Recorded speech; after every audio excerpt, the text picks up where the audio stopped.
guys, it's me again, Ben. Still up here at Paradox Lake, having a blast. Right now I'm heading to the spots that Jake and I were hitting yesterday. I'm heading out there, I caught a couple nice sized bass and a couple of rock bass, which I've never seen before. Okay, this is a rock bass.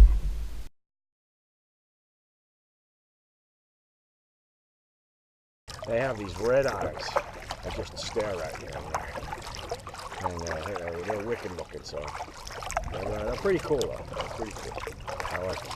They give you a good fight.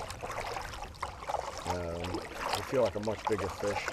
And we're using our ultralight, so I caught probably a pound and a half bass. Right as we were getting ready to leave, it was just starting to get a little dark. It was time to go. And I tell you, on an ultralight, it felt like a 20-pound fish. I don't know, it's a lot of fun. That's what I'm here to have, fun. Before that, first cast, I think, when we hit the island, after not catching fish, except for a small sunny, my first cast, I put it right where I wanted to, at the point of the island. I caught probably, I don't know, 3/4 pound bass maybe. I gave in and I did the world famous hike up to, I forget the name of the pond. I'll put it up on the screen. I gotta look it up. I forget it every year. But we went up there and it's a mile hike up a mountain. And like I've said before, I'm 57 years old. Probably 60 pounds overweight. I'm probably in pretty good shape for a 57-year-old guy who's 50 to 60 pounds overweight, but that's still out of shape. I mean, I do things, I play softball, obviously I kayak, so I'm not a complete couch potato, but I mean, halfway up that mountain I was dying, and then it kind of levels off a little bit, where it's not so bad, and I made it, and Jake and Daniel had their spot. It's a flat rock where we always fished from before. Well, when we used to fish there, Jake was small, so he didn't really do much fishing, and it was big enough for both of us, and sometimes Daniel could fish off of it too. So, but since we've all gotten pretty serious, this rock's not big enough for 3 people. So, and they've been doing it every year, so it's their spot. So they found another rock for me to stand on, which. The big one they stand on is flat. I mean, you could probably fit 5 people on it and standing if they didn't move. But the rock I was fishing off of was pretty. It was like came to 2 points.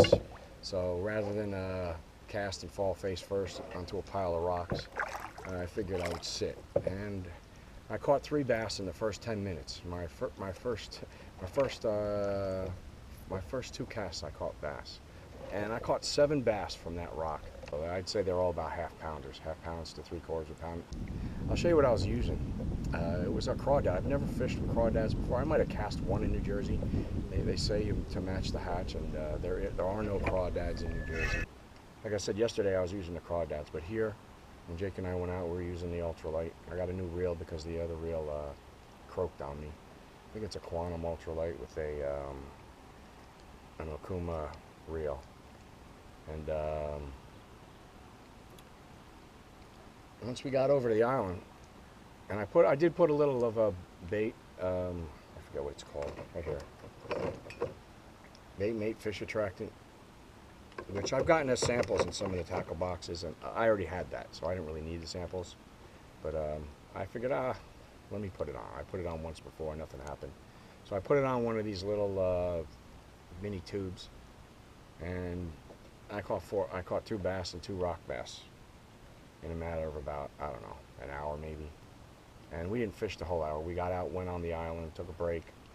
We were scoping out to do some snorkeling today, but apparently that's not going to happen because they're still away at Lake Champlain and I'm out here fishing. So, and it's getting late in the day, and it gets pretty cold here as you get closer to nightfall. So snorkeling is going to be out.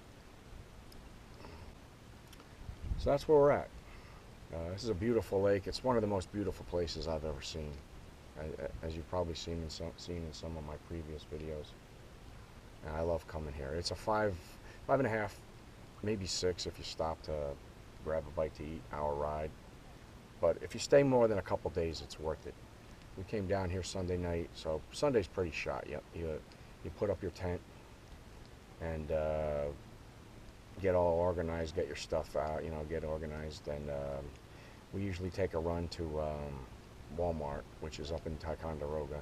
There's no phone service here, so if you got any calls to make, you got to do it when you do that. But we make a run, get some food, some ice for the coolers, and then we might hit McDonald's. As you can see, you might hit McDonald's on the way back, because from the ride I didn't really eat anything since noon.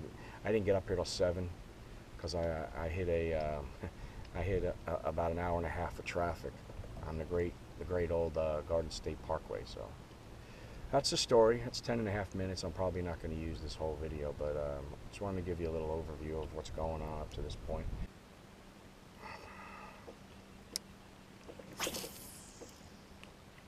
Still not a good cast, but it's right at the edge of the rocks. And the rocks drop off to more rocks. So this is probably a good spot for smallmouth bass, which I've never caught a smallmouth bass before.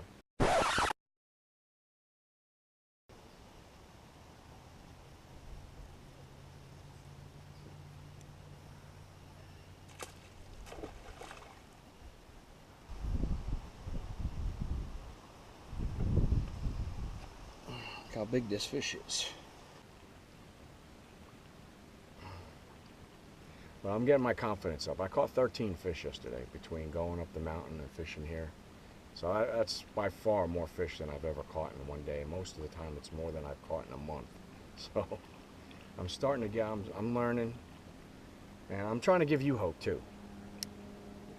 Like I've said before, my intent for this channel is for beginners like me. Show you that I want to show you where I came from, where I've started.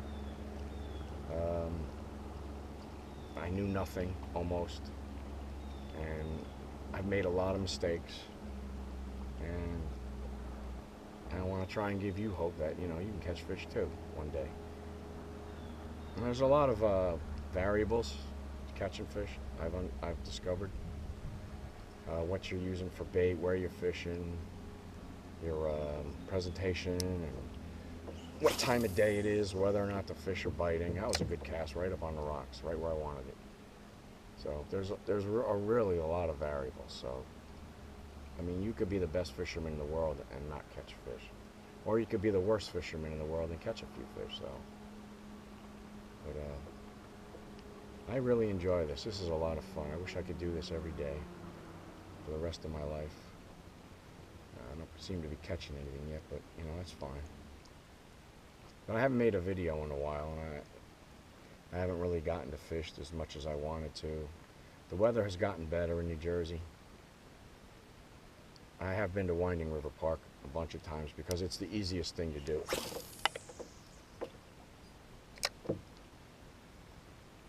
It's the easiest thing to do is just hop in my car, grab my poles, and fish from the shore. But you're not going to probably catch many fish using artificial baits there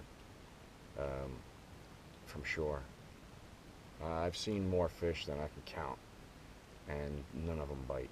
So I think the way to go there is live bait, and Jake and Daniel kind of frown on that. They use the G word, Googan. But I like the artificial baits, and there's so many of them. There's so many artificial baits. That's another variable, depending on what state you're fishing in, and which artificial bait you choose to use. You gotta learn all the artificial baits because they're all different. They all present different. They're all for different purposes, different fish, or at different times of the year. So this is like going to college. Right?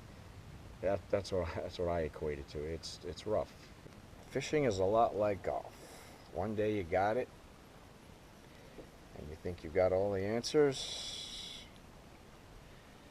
and the next day you get kicked in the teeth. Today's that day, I think.